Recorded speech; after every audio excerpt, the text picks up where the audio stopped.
नमस्कार साथियों, कैसे हैं? उम्मीद है अच्छे होंगे। चलिए एक बार फिर आपका स्वागत है आपके अपने YouTube चैनल पर। साथियों, यदि आप हमारे चैनल पर पहली बार देख रहे हैं और या फिर अभी तक आपने चैनल को सब्सक्राइब नहीं किया है तो साथियों एक बार चैनल को सब्सक्राइब कर दीजिए और बेल आइकन को प्रेस कर दीजिए। चलिए एक बार वीडियो को शेयर भी कर दीजिए। और साथियों, आज हम पढ़ने वाले हैं किसी भी सब्जेक्ट को या फिर मैथ जैसे सब्जेक्ट को हम किस प्रकार से बिल्कुल आसान तरीके से एक सरल मेथड से पढ़ सकते हैं और आप लोगों के लिए जो एक समस्या बना हुआ है मैथ, आज उसको एक बिल्कुल सिंपल तरीके से आपके सामने प्रस्तुत किया जाएगा। और साथियों, आप वीडियो को पूरा देखिए। आप यदि मैथ में असहज महसूस करते हैं, आपको लगता है कि हम मैथ नहीं सीख सकते, तो साथियों फिर ये आज का जो वीडियो है स्पेशली आपके लिए बना है। एक वीडियो आपकी थिंकिंग बदल देगा साथियों, एक वीडियो आपकी सोच बदल देगा, एक वीडियो आपको जो पढ़ने का तरीका है वो बदल देगा। और साथियों, हो सकता है ये आज का वीडियो आपकी मैथ के प्रति इतनी ज़बरदस्त रुचि पैदा कर दे कि मैथ जो आपकी कमजोरी थी, आने वाले कुछ समय बाद मैथ आपकी ताकत बन जाए और आप प्रतियोगी परीक्षाओं में बहुत अच्छे अंकों के साथ उत्तीर्ण हो पाएं, अच्छी रैंक के साथ आप सफल हो पाएं। तो चलिए साथियों, आज हम शुरू करते हैं। मुख्य रूप से हमारे जो साथी रीट, राजस्थान पुलिस और पटवार या रेलवे की तैयारी कर रहे हैं या फिर एसएससी की तैयारी कर रहे हैं और जिनको मैथ में समस्या है या रीजनिंग में समस्या है, तो साथियों आप हमारे चैनल पर निरंतर जो लाइव क्लासेज हैं वो अटेंड कीजिए। आपकी बिल्कुल बेसिक से यहाँ पर हम जीरो लेवल से स्टार्ट करते हुए और टॉप लेवल तक की जो कंसेप्चुअल मैटर हैं और ट्रिक्स हैं वो यहाँ पर हम डिस्कस करते हैं। तो चलिए साथियों, बिना किसी देरी के आज का हम सेशन शुरू करते हैं। जैसा कि साथियों यहाँ पर लिखा हुआ है बेसिक्स फॉर मैथ। मैथ को समझने के लिए साथियों हमें कुछ बेसिक फंडामेंटल्स हमें क्लियर करने होते हैं, बेसिक जानकारियाँ हमें होनी चाहिए। तो अभी हम कुछ वीडियोज में मैथ के बेसिक्स पर डिस्कस करेंगे। बेसिक्स क्लियर होने के बाद साथियों हम प्रॉपर जो मैथ की जो प्रश्नावलियाँ हैं वो लेकर आपके सामने आएंगे और उनको भी बिल्कुल जीरो लेवल से और टॉप लेवल तक का और टॉप लेवल से भी आगे एक्सपेक्टेड लेवल तक की हम चर्चा करेंगे। तो साथियों आप बने रहिए। सबसे पहले यहाँ पर लिखा हुआ है, पहला हमारा जो पॉइंट है साथियों, चर व अचर राशि। चर व अचर राशि। साथियों चर राशि क्या होती है, अचर राशि क्या होती है और ये मैथ में किस प्रकार काम में आती हैं। उसके बाद वज्र गुणा क्या होता है, वज्र गुणा कैसे होता है, पक्षांतरण क्या होता है, पक्षांतरण कैसे करते हैं, पक्षांतरण करने के नियम क्या हैं, पक्षांतरण करते समय आप लोग कौन सी गलतियां कर देते हैं। उसके बाद साथियों सबसे जो महत्वपूर्ण है, very very most important, 4 smart conditions. Math के सवालों को हल करने के लिए साथियों, मैथ की कोई सी भी प्रश्नावली हो, लगभग सभी प्रश्नावलियों में मैथ के जो सवाल हैं उनको हल करने के लिए 4 स्मार्ट कंडीशंस और एक एक नियम बहुत ही महत्वपूर्ण होते हैं। अब आपको लग रहा होगा कि सर ये जो आप कंसेप्ट बताने वाले हो ये हमें पहले से ही आते हैं, लेकिन साथियों आप इनको जब देखेंगे, हमारा पढ़ाने का जो तरीका आप देखेंगे तो आपको बहुत सारी इसमें नई जानकारियाँ मिलेंगी और आपकी जो स्पीड है साथियों वो बहुत तेज गति से सवाल करने की जो स्पीड है वो काफ़ी इंक्रीज हो जाएगी। तो आप देखते रहिए। सबसे पहले हम डिस्कस करेंगे चर व अचर राशि। चर व अचर राशि। तो साथियों आप हेडिंग डाल दीजिए और आप लोगों को मेरा एक विशेष सुझाव रहेगा साथियों कि आप वीडियोज को देखने के साथ साथ आप नोट्स भी बनाते रहें। और यदि आप लाइव के दौरान आप मान लो साथ के साथ नोट्स नहीं बना पाते हैं तो आप वीडियो को एक बार दोबारा से आराम से देख लीजिए। इसकी स्पीड आप कम ज़्यादा कर सकते हैं और अपने अकॉर्डिंग स्पीड करके आप नोट्स ज़रूर बना लें, क्योंकि नोट्स बनाने के बाद साथियों रिवीजन करना बहुत आसान हो जाएगा और कम समय में आपका रिवीजन हो जाएगा। तो चलिए सबसे पहले हम बात करते हैं चर राशियों की, उसके बाद हम बात करेंगे अचर राशियों की। साथियों, गणित में कुछ ऐसी राशियां हैं जिनका मान समीकरण के अनुसार बदलता रहता है, तो उन्हें हम चर राशियां कहते हैं। यानी जिन राशियों का मान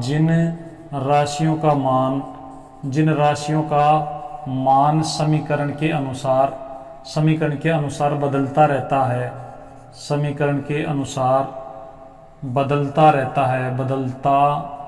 है, उन राशियों को साथियों हम चर राशियां कहते हैं। जैसे आप देखेंगे x, y, z या a, b, c। साथियों, आपने बहुत जगह देखा होगा कि समीकरण के अनुसार x, y, z या फिर a, b, c इनके जो मान हैं वो अलग अलग समीकरण में अलग अलग आ जाते हैं। इसीलिए इन राशियों को हम चर राशियां कहते हैं। इनको इंग्लिश में वेरिएबल्स बोलते हैं।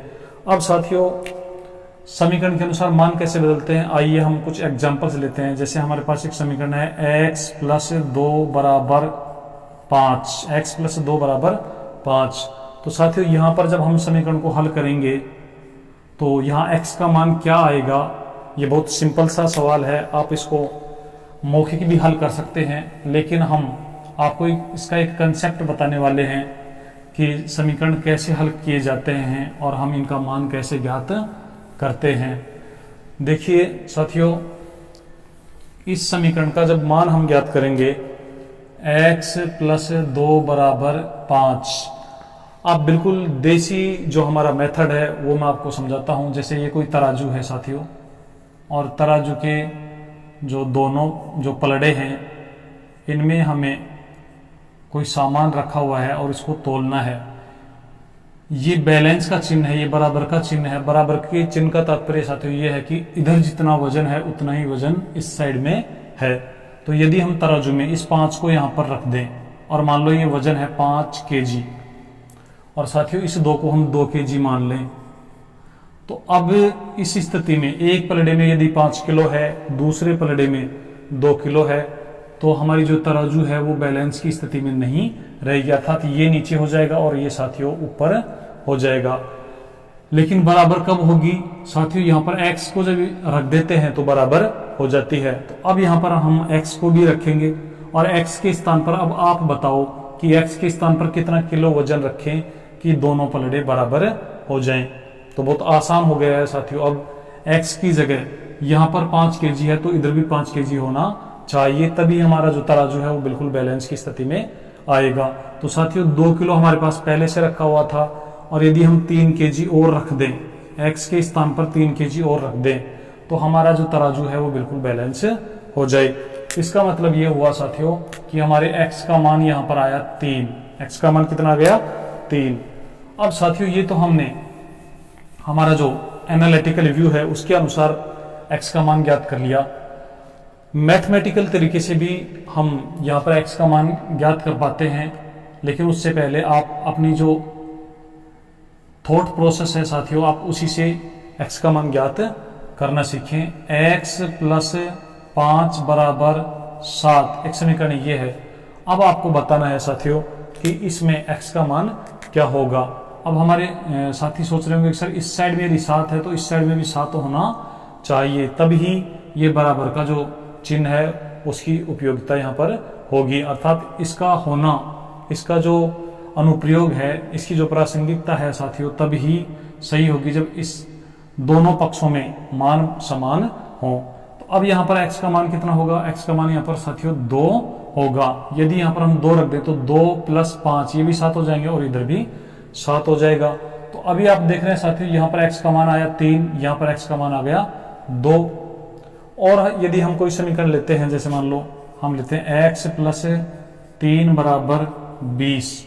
अब आप समझ गए होंगे साथियों कि इस साइड में यदि 20 है तो इस साइड में भी 20 होना चाहिए। 20 में से 3 साथियों हमारे पास पहले से ही है, तो x की जगह हमें कितना रखना होगा? 17। तो x का मान यहाँ पर कितना आया? 17। तो आप देख रहे हैं कि x का मान एक समीकरण में 3, एक समीकरण में 2 और एक समीकरण में 17 आ रहा है। तो साथियों ऐसी राशियां जिनका मान समीकरण के अनुसार बदल जाता है, उन राशियों को ही साथियों हम क्या कहते हैं, चर राशियां कहते हैं। ऐसी राशियों को साथियों हम क्या कहते हैं, चर राशियां कहते हैं। आइए अब हम अचर राशियों की बात करते हैं। तो साथियों आपको पता है हिंदी में ए जब लग जाता है, ए जब उपसर्ग लग जाता है तो उस शब्द का विलोम बन जाता है। चर में जब ए लग जाएगा तो साथियों हो जाएगा अचर, एचर, और एचर का मतलब हो जाएगा जिसका मान बदलता नहीं है। तो एचर राशियां ऐसी राशियां होंगी साथियों जिनका मान समीकरण के अनुसार बदलता नहीं है, अर्थात जिनका मान एक नियत होता है, निश्चित होता है, अपना खुद का मान होता है। तो ऐसी राशियों को कहते हैं हम अचर राशियां या नॉन वेरिएबल्स। तो साथियों यहाँ समीकरण में 2, 5, 5, 7, 3, 20 ये जो राशियां हैं ये अचर राशियां हैं, इनका मान बदलता नहीं है। तो आपको समझ में आ गया होगा कि चर राशियां क्या होती हैं और अचर राशियां क्या होती हैं। साथियों जितने भी अंग्रेजी के अल्फाबेट लिखे होते हैं X, Y, Z, A, B, C, P, Q, R, ये सारे के सारे साथियों जब किसी समीकरण में होते हैं तो इनको हम कहते हैं चर राशियां। और हमारी जो काउंटिंग्स हैं, नंबरिंग हैं, हमारे जो नंबर हैं वो साथियों 1, 2 और अनंत, ये सारे के सारे जो साथियों ये जो हैं ये अचर होते हैं। तो ये तो था हमारा चर और अचर राशियों का कंसेप्ट। अब नेक्स्ट हमारा जो आज का टर्म है साथियों वो है वज्र गुणा। आपने गुणा के बारे में सुना होगा साथियों, और चलो गुणा के बारे में भी आपको हल्का सा बताते हैं। गुणा का अर्थ क्या होता है साथियों? गुणा का अर्थ होता है बार बार जोड़ना, बार बार जोड़ना, बार बार जोड़ना। जैसे 5 गुणा 3, तो साथियों इसका मतलब ये है कि 5 को 3 बार जोड़ना है। 5, 5, 5, तो ये हो गए 15, और 5 को हम 3 से गुणा करते हैं तो भी साथियों आते हैं 15। तो गुणा का अर्थ होता है बार बार जोड़ना। ऐसे साथियों जो भाग होता है, भाग का अर्थ होता है बार बार घटाना। अभी हम यहाँ पर बात कर रहे हैं वज्र गुणा से। वज्र गुणा क्या होता है? तो अगली हेडिंग आप लगा दीजिए साथियों, वज्र गुणा। इसको इंग्लिश में क्रॉस मल्टीप्लाई भी बोलते हैं, क्रॉस मल्टीप्लाई, क्रॉस मल्टीप्लाई। अब ये क्या होता है साथियों? आप देखेंगे जैसे हमने लिखा है x बटा 5 बराबर 4 बटा 2, या फिर साथियों हम कुछ भी लिखें, वज्र गुणा का तात्पर्य यह होता है कि यहाँ पर जो संख्याएं हैं इसको हम ऊपर की जो संख्या होती है इसको अंश बोलते हैं, इसको हर बोलते हैं। ये अंश है, ये हर है। एक संख्या के हर को दूसरी संख्या के अंश से गुणा करना, ऐसे तिरछा गुणा करना, इस प्रकार के गुणा करने को साथियों बोलते हैं गणित की भाषा में वज्र गुणा करना या क्रॉस मल्टीप्लाई करना। और ऐसा करने से साथियों क्या होता है, आप देखेंगे कि जब 2 को हम x से गुणा करेंगे तो ये हो जाएगा 2x, फिर बराबर का चिन्ह ऐसे कैसे आ जाएगा। 5 को जब 4 से गुणा करेंगे तो साथियों ये हो जाएगा 5 × 4, या हम सीधा 20 भी लिख सकते हैं। 2x बराबर 20। तो अब यहां से जब हम x का मान ज्ञात करेंगे साथियों, 2x का मान 20 है तो 1x का मान कितना होगा? आपको पता है 1x का मान 10 होगा। 2x जब है तो मान 20 है साथियों, तो 1x का मान कितना होगा? x बराबर होगा 10। अब ये 10 कैसे होगा ये आप देखते रहिए, अभी हम इस पर भी डिस्कस करने वाले हैं। तो ये हमारा वज्र गुणा था। वज्र गुणा में साथियों हम तिरछा गुणा करते हैं। अब नेक्स्ट हमारा जो इम्पोर्टेंट टर्म है, जो महत्वपूर्ण टर्मिनोलॉजी है, वो साथियों पक्षांतरण करना। और पक्षांतरण साथियों समीकरण में होता है, पक्षांतरण करना। चलिए हम एक बार देखते हैं। यहाँ पर एक संख्या है x + 5 बराबर 15। ये एक समीकरण है साथियों, और समीकरण में समता चिन्ह होना अनिवार्य होता है। ये जो चिन्ह है ये अनिवार्य होता है, उसे ही हम समीकरण कहते हैं। अब साथियों यहाँ समीकरण में जो टर्मिनोलॉजी है वो हम देखेंगे कि ये बराबर का चिन्ह है जिसको हम समता चिन्ह बोलते हैं। ये जो साइड है ये हमारे दाहिने हाथ की ओर है, इसलिए इसको हम बोलते हैं दायां पक्ष, दायां पक्ष। और साथियों ये जो साइड है बराबर के चिन्ह के बाईं ओर है, बाएं हाथ की ओर है, इसलिए इसको बोलते हैं बायां पक्ष। समीकरण में साथियों दो पक्ष होते हैं, एक होता है दायां पक्ष, एक होता है बायां पक्ष। इंग्लिश में यदि हम बोलें तो इसे हम बोलते हैं राइट हैंड साइड, अर्थात दाहिने हाथ की तरफ, और ये होता है लेफ्ट हैंड साइड। LHS और RHS ऐसे नाम आपने खूब सुने होंगे। चलिए अब पक्षांतरण की बात करते हैं। पक्षांतरण क्या होता है?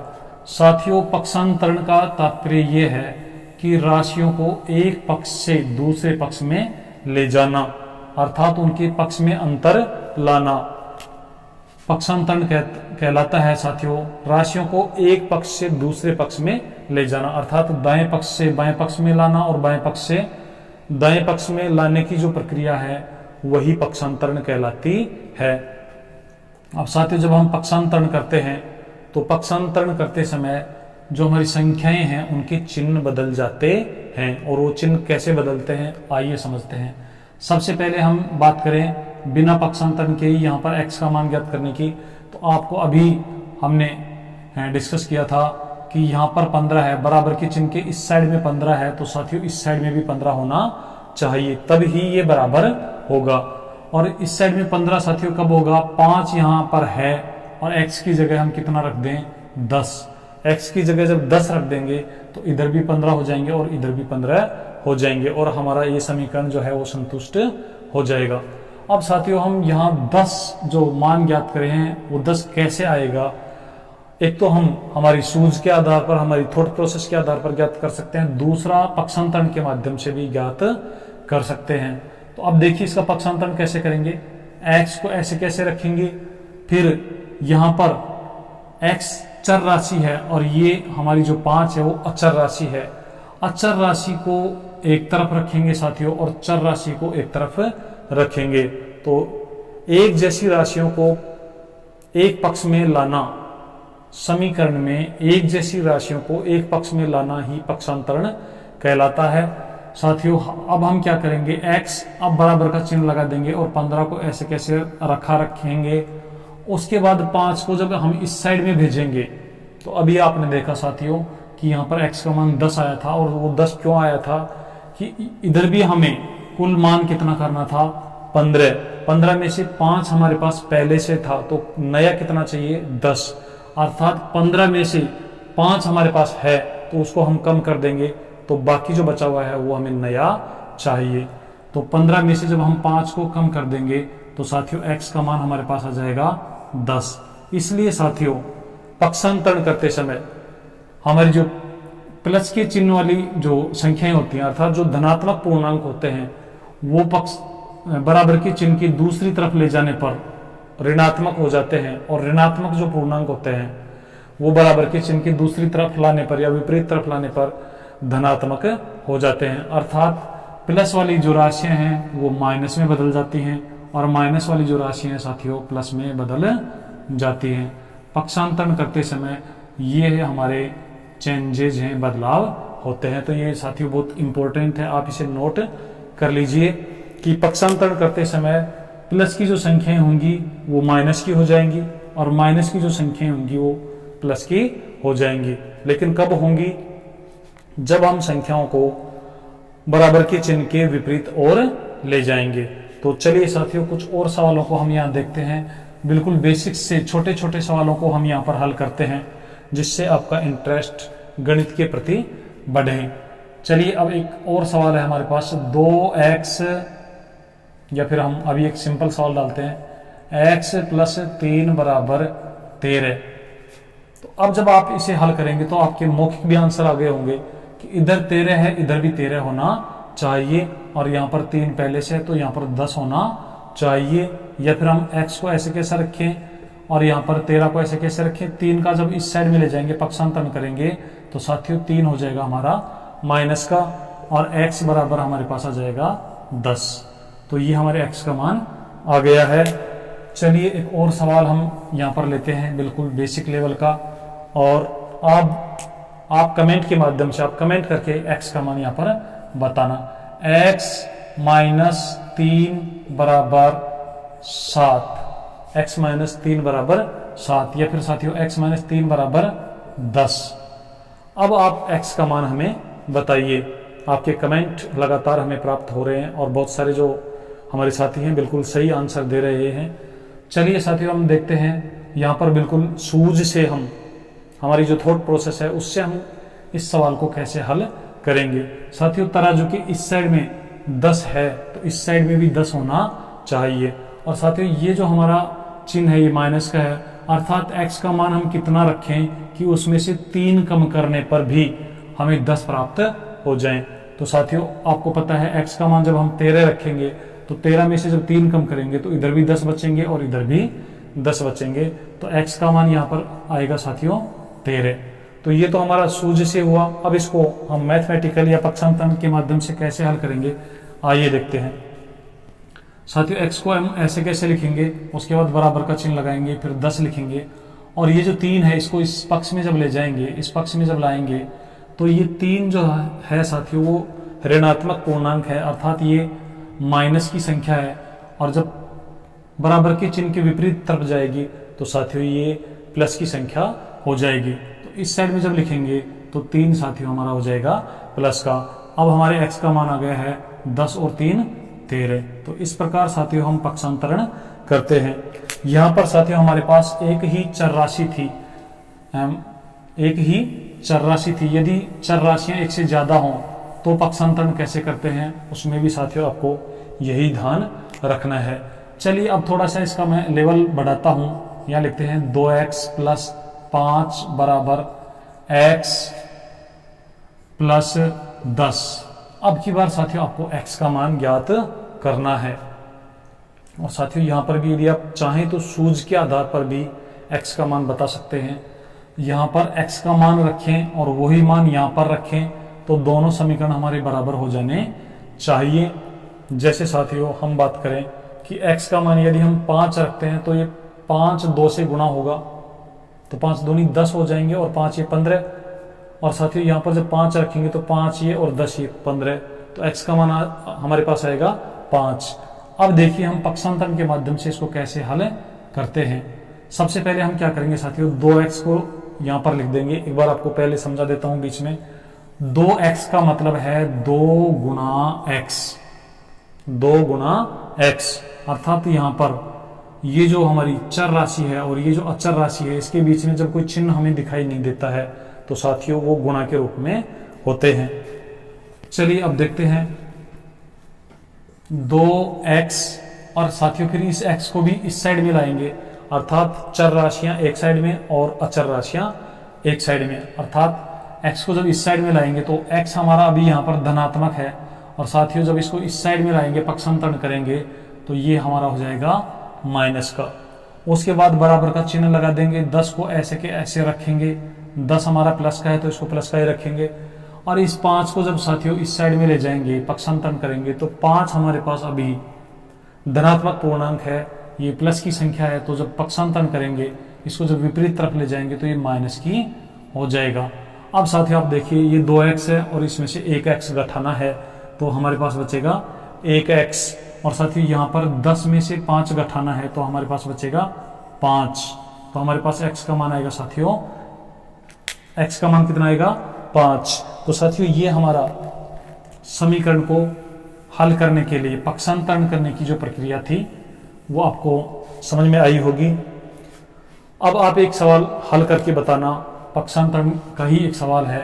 यह लिखा हुआ है 3x प्लस 3 बराबर x प्लस 7, x प्लस 7। आप फटाफट कमेंट कर दीजिए कि x का मान क्या होगा। चलिए अब हम इसको हल करते हैं। सबसे पहले हम क्या करेंगे, 3x पक्षांतरण जब करेंगे साथियों तो 3x को यहाँ रख देंगे, x को जब इस साइड में लाएंगे तो हमारा x हो जाएगा माइनस का। उसके बाद साथियों बराबर का चिन्ह लगा देंगे और 7 को ऐसे की ऐसे रखेंगे और उसके बाद 3 को जब इस साइड में ले जाएंगे तो साथियों 3 हो जाएगा हमारा माइनस का। और हमारे पास 3x में से जब 1x घटाएंगे तो साथियों बचेंगे 2x, और यहाँ पर 7 में से जब 3 घटाएंगे तो बचेंगे 4, अर्थात x बराबर आ जाएगा हमारे पास 2। अब x बराबर 2 कैसे आया साथियों, ये भी आप समझ लीजिए। 2x का मान 4 है तो साथियों 1x का मान कितना होगा, 2। और यहाँ पर यदि आप समझें तो यहाँ पर एक नई बात और समझकर हमारे सामने आएगी साथियों। 2x का मान 4 है तो 1x का मान साथियों हम 4/2 और काटेंगे तो 2, अर्थात जो राशियां गुणा में होती हैं पक्षांतर में वो राशियां भाग में चली जाती हैं, और जो राशियां भाग में होती हैं साथियों वो पक्षांतर करते समय गुणा में चली जाती हैं। तो आप एक और नोट कर लीजिए कि प्लस वाली संख्याएं माइनस में हो जाती हैं, माइनस वाली संख्याएं प्लस में हो जाती हैं, गुणा वाली जो राशियां हैं साथियों भाग में चली जाती हैं, और भाग वाली जो राशियां होती हैं वो गुणा में आ जाती हैं। तो पक्षांतर करते समय हमारे जो चिन्ह हैं वो कुछ इस प्रकार से बदलते हैं। तो ये तो था साथियों हमारा पक्षांतरण करना। अब हम हमारा नेक्स्ट जो हेडिंग है, अगली जो बेसिक जो हमारा कंसेप्ट है वो पढ़ते हैं। और नेक्स्ट हमारा कंसेप्ट है साथियों 4 smart conditions. 4 smart conditions, 4 smart conditions. और साथियों मैथ के सवालों को स्पीड से और एक्यूरेसी के साथ हल करने के लिए 4 स्मार्ट कंडीशंस बहुत मददगार होती हैं। 4 स्मार्ट कंडीशन यदि आपने अच्छे से समझ ली हैं तो सवाल ऐसे चुटकियों में ही हल हो जाएंगे। आइए समझते हैं 4 स्मार्ट कंडीशंस क्या हैं। साथियों इनको समझने से पहले यहाँ पर एक और टर्म हमें समझनी होगी, जैसे A/B बराबर 3/4। तो सबसे पहले साथियों हमें समझना पड़ेगा ये जो अनुपात है ये क्या होता है। अब अनुपात और समानुपात जब हम पढ़ेंगे तो अनुपात को आपको डिटेल से वहां पर समझाया जाएगा। अभी हम केवल अनुपात का अर्थ समझ रहे हैं। साथियों अनुपात का मतलब क्या होता है, जैसे कोई व्यक्ति है राम और एक व्यक्ति है मोहन। अब समझ लीजिए अनुपात क्या होता है साथियों। राम एक समय में या 1 मिनट की बात करें, यदि 1 मिनट तक दोनों व्यक्तियों को रसगुल्लों के पीपे के पास बिठा दिया जाए या रसगुल्लों का इनके पास बर्तन रख दिया जाए और फिर 1 मिनट का समय दिया जाए साथियों, तो अब देखिए अनुपात को हम कैसे डिफाइन करेंगे। 1 मिनट में ये मान लो खाता है 5 रसगुल्ले और साथियों मोहन खा जाता है 1 मिनट में 10 रसगुल्ले। तो यहां पर 5 रसगुल्ले और 10 रसगुल्ले। अब साथियों रसगुल्ले से रसगुल्ला कट जाएगा, 5 से जब 10 को हम काटेंगे तो ये हमारे पास आएगा 1/2। और साथियों 1/2 का अर्थ क्या है वो समझ लीजिए कि यदि राम 1 रसगुल्ला खाएगा तो उतने ही समय में मोहन 2 रसगुल्ले खाएगा। इसका अर्थ ये हुआ कि मोहन हमेशा राम से 2 गुने रसगुल्ले खाएगा। आप ये मत मान लीजिए कि राम 1 खा रहा है तो मोहन उससे 1 ज्यादा खा रहा है। यहाँ ज्यादा का कंसेप्ट नहीं है साथियों, यहाँ पर गुणात्मक संबंध है। अर्थात अनुपात हम उसे कहते हैं समान इकाई वाली राशियों में जो गुणात्मक संबंध होता है उसे हम अनुपात कहते हैं। अब समान इकाई वाली राशियों से क्या तात्पर्य है उसको भी समझ लीजिए साथियों। जैसे राम और मोहन दौड़ लगा रहे हैं और इन दोनों को 10 मिनट का हम समय दें, 10 मिनट में राम 100 मीटर दौड़ता है और मोहन 1 किलोमीटर दौड़ता है। तो अब साथियों आप इसको ये नहीं कह सकते कि मीटर से किलोमीटर कट गया और 100:1 आ गया। अब यहाँ पर आप देखेंगे कि तेज कौन दौड़ रहा है और आपको पता चल गया होगा बिना काटे ही कि ये केवल 100 मीटर दौड़ रहा है और ये 1 किलोमीटर दौड़ रहा है। फिलहाल साथियों 100 और 1 में जो राशियां हैं, जो इकाइयां हैं वो समान नहीं है। यहाँ पर जो इकाई है वो मीटर है, यहाँ पर जो इकाई है वो किलोमीटर है। तो सबसे पहले हमें राशियों को समान करना होगा, उसके बाद ही हम अनुपात बना सकते हैं। तो राशियों को जब समान करेंगे तो यहाँ पर साथियों 100 मीटर है और इधर भी जब इसको मीटर बनाएंगे तो 1 किलोमीटर में 1000 मीटर होते हैं। अब साथियों आप देखेंगे कि मीटर से मीटर कैंसिल होगा, 2 जीरो से 2 जीरो कैंसिल होंगी, अर्थात इधर बचा है 1, इधर बचा है 10। तो यहाँ पर जो अनुपात आया इनकी दौड़ने की जो क्षमताओं का, वो 1:10। इसका मतलब ये हुआ कि मोहन राम की तुलना में 10 गुना दौड़ता है। अब देख लो साथियों रसगुल्लों का कमाल, रसगुल्ले 2 गुने खाता था, दौड़ता है 10 गुना। आप यहाँ पर ये मत सोच लेना कि ये 1 दौड़ता है तो ये 10 दौड़ता है, अर्थात ये 9 ज्यादा दौड़ता है। यहाँ ज्यादा और कम का संबंध नहीं है, अनुपातों में साथियों गुणात्मक संबंध होता है। तो अनुपात किसे कहेंगे आप नोट कर लीजिए, समान इकाई वाली राशियों में गुणात्मक संबंध ही अनुपात कहलाता है। चलिए अब हम हमारी जो 4 कंडीशंस हैं, 4 स्मार्ट कंडीशंस हैं, उन पर आते हैं। आइए साथियों अब हम समझते हैं 4 स्मार्ट कंडीशंस को। और जो 4 स्मार्ट कंडीशंस हैं साथियों, वो यदि आप समझ लेते हैं तो उसके बाद आपकी जो कैलकुलेशन की स्पीड है वो साथियों काफी तेज हो जाएगी। चलिए देखते हैं 4 स्मार्ट कंडीशन में पहला हमारा जो कंडीशन है वो कुछ इस प्रकार से है, A/B बराबर 3/4। समझ लीजिए, अपना पूरा कंसंट्रेशन इधर लगा दीजिए। आप ये मत सोचिए कि सर ये बहुत आसान है, हमें पहले से ही आता है। साथियों किसी भी प्रतियोगी परीक्षा में सफल होने के लिए आपका जो दृष्टिकोण है वो अहम रोल अदा करता है। यदि आप पहले से ही ये मान लेते हैं कि ये चीज़ें तो मुझे आती हैं, तो वहाँ पर फिर आपकी जो लर्निंग जो कैपेसिटी है वो साथियों डिक्रीज होने लगती है, कम होने लगती है। अर्थात जब आपका मन पहले से ही ये मान लिया कि ये चीज़ें मुझे आती हैं तो फिर और सीखने का मन नहीं करेगा। तो आप हमेशा अपना जो दृष्टिकोण है उसको जिज्ञासु प्रवृत्ति रखिए।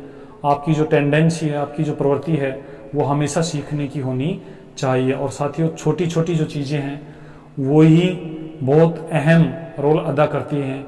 आपको पता है कि छत तक पहुंचने के लिए हमें एक एक सीढ़ी चढ़नी पड़ती है। आप ये नहीं मानेंगे कि पहली सीढ़ी तो बहुत आसान है तो आप सीधा 6ठी या सीधा 10वीं सीढ़ी पर छलांग नहीं लगा सकते। साथियों किसी भी मुकाम को हासिल करने के लिए हमें निरंतर मेहनत करनी होगी, लगातार मेहनत करनी होगी। आपको पता है कि जो कछुआ और खरगोश की कहानी आपने सुनी होगी साथियों। खरगोश तेज गति से दौड़ता था और कछुआ बहुत धीमी गति से चलता था, लेकिन फिर भी कछुए ने दौड़ जीती क्योंकि उसने अपनी जो मंजिल है उसको प्राप्त करने के लिए उसने लगातार अपनी जो गति है उसको बनाए रखा। तो साथियों आप यदि अपना पढ़ाई का जो रिदम है उसको आप कंटिन्यू बनाए रखेंगे तो साथियों आप निश्चित रूप से ही मंजिल के पास पहुंचेंगे। चलिए अब देखते हैं यहाँ पर A/B बराबर 3/4 इसका अर्थ क्या है। साथियों आप समझ लीजिए कि ऐसी कंडीशन, हम इसको कंडीशन नंबर 1 कहेंगे, यदि कोई टर्मिनोलॉजी या आपके सामने कोई सवाल इस रूप में आ जाता है तो साथियों इसका अर्थ ये होता है A का जो मान होगा वो साथियों 3 होगा और B का जो मान होगा वो 4 होगा। बस इतना सा आपको याद रखना है कि ऐसी कंडीशन में यदि कोई सवाल आपके सामने आ जाए तो वहां पर A का मान 3 और B का मान 4 होगा। अर्थात यहाँ पर A/B बराबर 3/4 का मतलब यह है कि A के लिए जो अनुपात बना है वो 3 है और B के लिए जो अनुपात बना है वो 4 है। चलिए साथियों हमारी दूसरी जो 4 स्मार्ट कंडीशंस में जो दूसरी कंडीशन है उसे देखिए, 2A बराबर 3B। यदि कोई इक्वेशन आपके सामने इस रूप में आ जाए तो वहां पर A और B के मान कैसे हम कैलकुलेट करते हैं, कैसे देखते हैं, आइए देखते हैं। A का मान साथियों यहाँ पर होता है 3 और B का मान होता है 2। अर्थात A का मान जो है वो बराबर के चिन्ह के दूसरी तरफ जो हमारी अचर राशि है वो होता है और इस साइड में जो चर राशि है उसका मान इस साइड में बराबर के चिन्ह की दूसरी तरफ जो चर राशि है, अचर राशि है वो होता है। तो ये हमारी दूसरी स्मार्ट कंडीशन थी। चलिए अब हम तीसरी स्मार्ट कंडीशन की बात करते हैं और तीसरी हमारी जो स्मार्ट कंडीशन है वो साथियों कुछ इस प्रकार से है।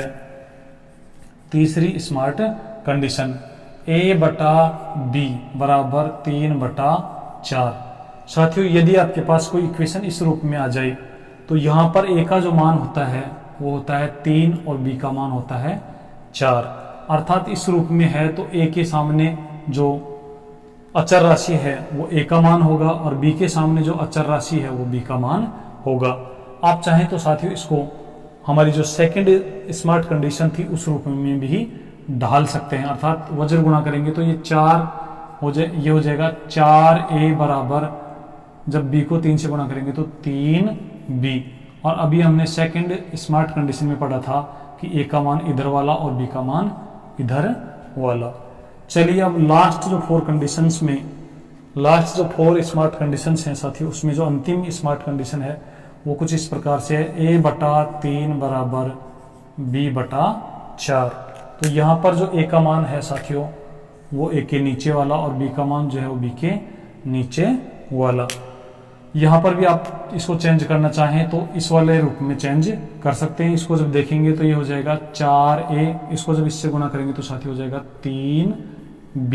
a का मान हमारे पास आएगा 3, तो यहाँ पर भी a का मान आया है 3, और साथियों b का मान यहाँ पर 4 आ रहा है, तो यहाँ पर भी हम b का मान देखेंगे तो 4 होगा। तो ये थी हमारी 4 स्मार्ट कंडीशन। अब साथियों इन पर आधारित जो सवाल पूछे जाते हैं वो कैसे पूछे जाते हैं, आइए कुछ सवाल हम हल करते हैं जिससे आपका 4 स्मार्ट कंडीशंस का जो कंसेप्ट है वो अच्छे से समझ में आए। साथियों लिखा मिलेगा यदि a/b बराबर 3/4 हो तो आपसे पूछेगा 4a + 3b बराबर 3a - 2b बराबर क्या होगा। इनका जो अनुपात है वो साथियों क्या होगा, यहां पर लगा देगा अनुपात का चिन्ह। अब इसको हल करने के लिए आपको कुछ नहीं करना, केवल कितना सा काम करना है, यहां से देखिए a के स्थान पर कितना रखना है 3, b के स्थान पर कितना रखना है 4। तो साथियों ये जो इक्वेशन आपके पास है वहां पर आप a और b के मान रख दीजिए। यहाँ पर हम देखेंगे a का मान हमारे पास 3 है, तो यहाँ पर 4 और a, अभी अपन ने बात की थी कि गुणा में है, तो 4 को जब हम 3 से गुणा करेंगे तो यहाँ पर हो जाएगा साथियों 12 प्लस 3 का गुणा b से है, तो b का मान यहाँ पर साथियों 4 है, तो 3 को जब 4 से गुणा करेंगे अर्थात 3 इंटू में b का मान रखेंगे 4, तो ये भी साथी हो जाएगा 12। तो 12 और 12 ये तो हो जाएगा हमारे पास 24 अनुपात यहाँ पर 3a का मान साथियों 3 है, तो 3 और a का मान जब 3 रखेंगे तो 3 इंटू में 3 माइनस 2b साथियों 2 और b का मान रखेंगे 4। तो इस प्रकार से जब हम हल करेंगे तो यहाँ पर हमारे पास आएगा 12 और 12 24 अनुपात ये 9, और 9 में से साथियों हमें 8 घटाना है तो 1, तो हमारा जो आंसर आएगा 24 अनुपात 1।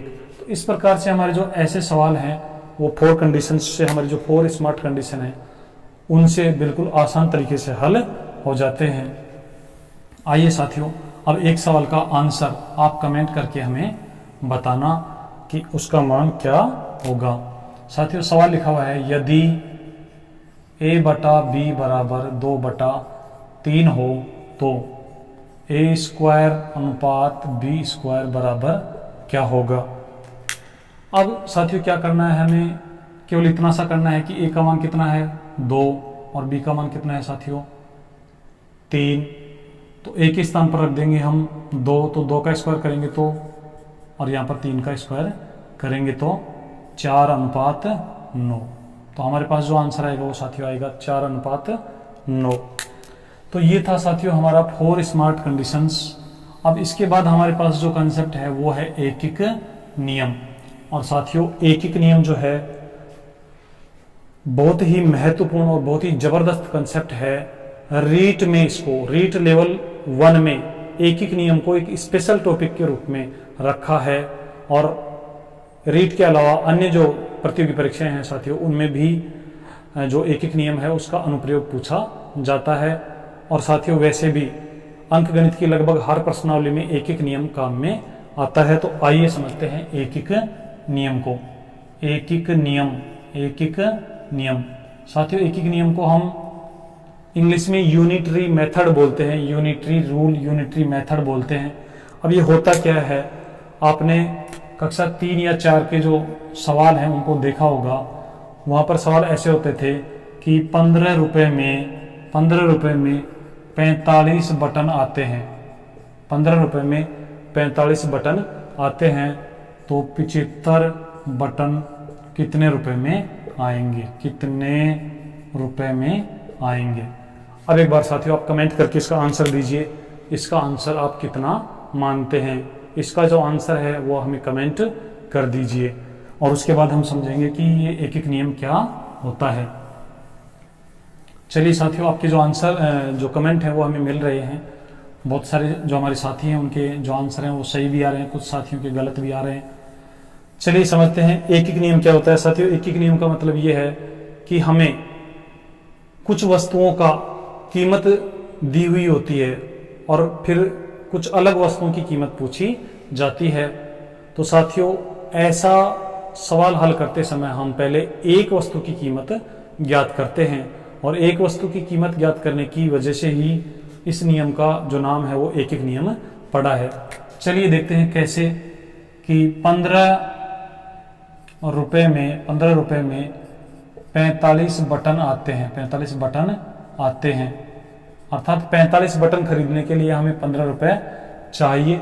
उसके बाद साथियों मैंने पूछा था 75 बटन कितने रुपए में आएंगे, कितने रुपए में आएंगे। अब आप साथियों समझ जाइए, जब 45 बटन खरीदते हैं तो 15 रुपए खर्च होते हैं, अर्थात 1 रुपए में 3 बटन आते हैं। 1 रुपए में कितने बटन आएंगे, 3, और इसी को हम एक एक नियम कहते हैं। 1 रुपए में जब 3 बटन आएंगे तो साथियों 75 बटन के लिए हमें कितने रुपए चाहिए, 75 बटन के लिए साथियों हमें चाहिए 25 रुपए। 1 रुपए में 3 तो 25 रुपए में 75 बटन आ जाएंगे। ये तो था हमारा साथियों एक इसको हल करने का एक तरीका। अब इसको हल कैसे करते हैं, मेथड से जब इसको हल करते हैं तो आपने देखा होगा, चूंकि 15 रुपए में बटन आते हैं बराबर 45, इसलिए 1 रुपए में बटन आएंगे बराबर 45 बटा 15। और इसलिए अब साथियों यहां पर आप कंफ्यूज हो जाते हैं। आप यहां पर जो संख्या लिखी होती है उसी को लिख देते हैं कि 75, और फिर भूल जाते हैं कि बटन है या क्या है, और आप इसको ऐसे गुणा कर देते हैं 45 बटा 15 गुणा 75, और 15 से इसको जब काटते हैं तो ये 5, और 45 को जब 5 से गुणा करेंगे तो साथियों आपके पास आएगा 25, 5 चौक 20 और 2 22, 225, जो कि गलत आ गया है। तो इन सवालों को सही तरीके से हल करने के लिए साथियों आपको एक विशेष सावधानी रखनी है, एक विशेष बात ध्यान रखनी है कि एक एक नियम से जब सवालों को हल करते हैं तो हम एक जैसी राशियों को एक तरफ रखते हैं, अर्थात एक तरफ यदि हम रुपए लिख रहे हैं और दूसरी तरफ वस्तु लिख रहे हैं तो कंडीशन के अनुसार साथियों इस साइड में आपको केवल रुपए ही लिखने हैं, इस साइड में वस्तुएं ही लिखनी है। जैसा कि इस सवाल में लिखा हुआ था 15 रुपए में 45 बटन, तो यहाँ 15 लिखेंगे और यहाँ पर 45 लिखेंगे। उसके बाद लिखा हुआ था कि 75 बटन कितने रुपए में आएंगे, तो 75 बटन है साथियों, इसलिए 75 इस साइड में आएंगे, और वो कितने रुपए में आएंगे, वो मान लो x रुपए में आएंगे। अब देखिए 15 रुपए में हमें बटन मिलते हैं 45, तो 1 रुपए में कितने मिलेंगे साथियों, 3, अर्थात ये इसका कितना गुना है, 3 गुना, और ये 3 गुना है, इसीलिए यहाँ पर भी साथियों वही नियम लागू होगा, अर्थात यहाँ पर जो भी संख्या होगी उसका 3 गुना 75 होना चाहिए। और किसका 3 गुना 75 होगा साथियों, 25 का, इसलिए यहाँ पर आंसर जो आएगा वो होगा 25। अब आपको मैं इसका एक स्मार्ट मेथड बताता हूँ। एक एक नियम के जो सवाल हैं वो कभी गलत नहीं होंगे और बिल्कुल फास्ट स्पीड से भी आप इनको कैलकुलेट कर पाएंगे। साथियों एक साइड में आप लिखिए रुपए, दूसरी साइड में आप लिखिए वस्तुएं, बस इतना सा करिए। जैसे हमने लिखा 15 और यहाँ पर लिखा 45, फिर आगे हमें दिया हुआ था 75 बटन, तो 75 यहाँ पर रख देंगे और जो खाली जगह बच गई यहाँ पर x रख देंगे। अब साथियों हम क्या करेंगे, इनको वज्र गुना कर देंगे, और जब वज्र गुना करेंगे तो साथियों हमारे पास आएगा 45x बराबर 75 गुना में 15। और साथियों जब हम यहाँ पर पक्षांतरण करेंगे, काटेंगे, तो यहाँ पर 15 से जब काटेंगे तो 15 कम 15, 15 तिया 45 और 3 से जब काटेंगे साथियों 3 एकम 3 और 25 दिया 75। तो x का मान हमारे पास आ गया x बराबर 25। अब साथियों x किस साइड में है? रुपए के नीचे, इसका मतलब 25 रुपए। और यदि x इस साइड में होता तो फिर साथियों वस्तुओं की संख्या होती। तो इस प्रकार से हम x का मान एक एक नियम से ज्ञात कर सकते हैं। आप इस मेथड को अच्छे से याद रख लीजिए साथियों, ये बहुत ही यूनिक मेथड है। इससे आपके जो सवाल हैं वो गलत नहीं होंगे। एक साइड में रखना आपको रुपए, दूसरी साइड में रखना है वस्तुएं।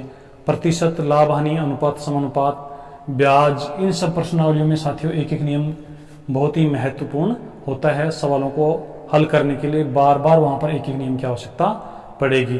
तो आप एक एक नियम को अच्छे से याद रखिए। चलिए अब एक सवाल आप एक एक नियम का मुझे हल करके बताइए और इसको आप पूर्ण शुद्धता से और सबसे जल्दी आप कमेंट करेंगे। साथियों सवाल ये है, 30 पेन आते हैं 10 रुपए में। 30 पेन आते हैं 10 रुपए में, तो 30 रुपए में कितने पेन आएंगे? कितने पेन आएंगे? आप तुरंत कमेंट कीजिए। 30 पेन आते हैं 10 रुपए में, तो साथियों 30 रुपए में कितने पेन आएंगे? आप कमेंट कर दीजिए। आपके जो कमेंट है हमें प्राप्त हो रहे हैं। साथियों देखते हैं इसका जो सही आंसर होगा वो क्या होगा। अभी हमने बात की थी एक साइड में रुपए लिखने हैं, दूसरी साइड में वस्तुएं लिखनी है, अर्थात पेन लिखना है। पहली जो कंडीशन है उसके अनुसार साथियों ये है 30 पेन, तो 30 पेन यहाँ पर रख देंगे। कितने में आते हैं? 10 रुपए में, तो 10 रुपए को यहाँ रख देंगे। अब हमसे पूछा है कितने पेन, तो पेनों की संख्या पूछा है, तो यहाँ पर पूछा है हमसे, तो प्रश्नवाचक चिन्ह। और कितने में? 30 रुपए में, तो 30 रुपए यहाँ रख देंगे। अब क्या है साथियों, देखिए अभी आपको बताया था कि इसको वज्र गुणा करना है, और जैसे हम साथियों वज्र गुणा करेंगे तो हमारे पास जो पेनों की संख्या है उनका मान आ जाएगा। देखिए कैसे आएगा, यहाँ पर 30 पेन लिखा हुआ है, इसको हम x मान लेते हैं। x को 10 से गुणा करेंगे तो 10x होगा, 32 से इंटू करेंगे तो यहाँ पर 900 होंगे, और 1 0 से जब 1 0 काटेंगे तो हमारे पास x का मान बचेगा 90 पेन। तो हमारा जो आंसर होगा वो साथियों 90 पेन।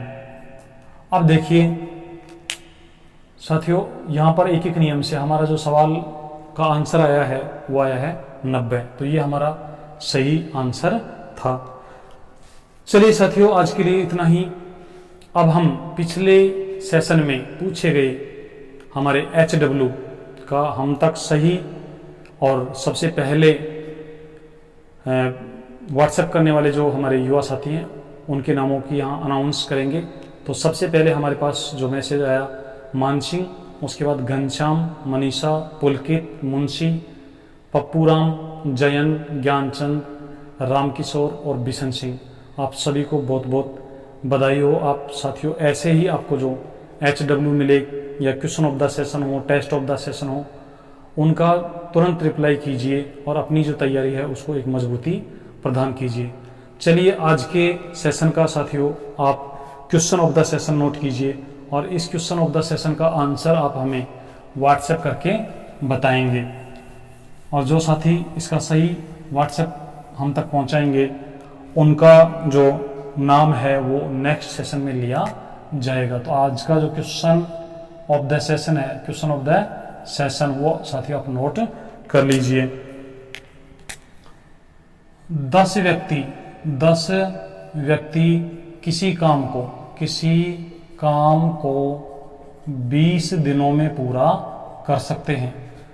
10 व्यक्ति किसी काम को 20 दिनों में पूरा कर सकते हैं, तो बताओ 2 व्यक्ति उस काम को कितने दिनों में करेंगे। इसका आप सॉल्यूशन हमें या आंसर हमें व्हाट्सएप कीजिए। हमारे व्हाट्सएप नंबर है 9414631614। और साथियों अब हमें जो व्हाट्सएप प्राप्त होंगे आप उन व्हाट्सएप पर अपना नाम भी लिखकर हमें भेजें ताकि हमें आपके नाम ढूंढने में असुविधा न हो। चलिए साथियों आज के लिए इतना ही। आप पढ़ते रहिए, मस्त रहिए, जय हिंद, जय भारत।